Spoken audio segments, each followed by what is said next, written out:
భారత జాతీయ కాంగ్రెస్ 141వ ఆవిర్భావ దినోత్సవం సందర్భంగా సూర్యాపేట జిల్లా కాంగ్రెస్ పార్టీ కార్యాలయంలో పార్టీ పతాకావిష్కరణను డీసీసీ అధ్యక్షుడు గుడిపాటి నర్సయ్య నిర్వహించారు.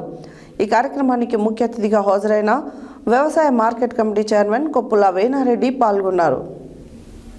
భారత జాతీయ కాంగ్రెస్ 141వ ఆవిర్భావ దినోత్సవం సందర్భంగా సూర్యాపేట జిల్లా కాంగ్రెస్ పార్టీ కార్యాలయంలో పార్టీ పతాకావిష్కరణను డీసీసీ అధ్యక్షుడు గుడిపాటి నర్సయ్య నిర్వహించారు. ఈ కార్యక్రమానికి ముఖ్య అతిథిగా హాజరైన వ్యవసాయ market committee chairman Koppula Venareddy పాల్గొన్నారు. ఈ సందర్భంగా వారు మాట్లాడుతూ కాంగ్రెస్ కార్యకర్తలకు, అభిమానులకు, నాయకులకు శుభాకాంక్షలు తెలిపారు.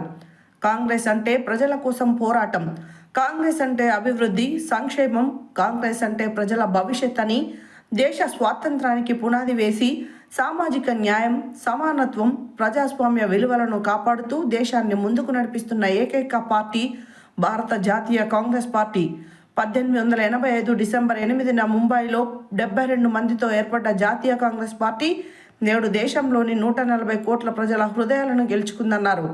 సోనియమ్మ, పివి, మన్మోహన్, రాహుల్ గాంధీ, ప్రియాంక గాంధీ లాంటి వాళ్ళు దేశం కోసం నిరంతరం శ్రమించారు. దేశానికి స్వాతంత్రం తెచ్చిన తెలంగాణ ప్రజల 60 ఏళ్ల ఆకాంక్షను తీర్చిన అది కాంగ్రెస్ పార్టీ వల్లనే సాధ్యమైందని చెప్పుకొచ్చారు. తెలంగాణలో కాంగ్రెస్ పార్టీ కార్యకర్తల కృషి ఫలితంగా అధికారంలోకి వచ్చామన్నారు. కార్యక్రమంలో నాయకులు, కార్యకర్తలు పెద్ద ఎత్తున పాల్గొన్నారు.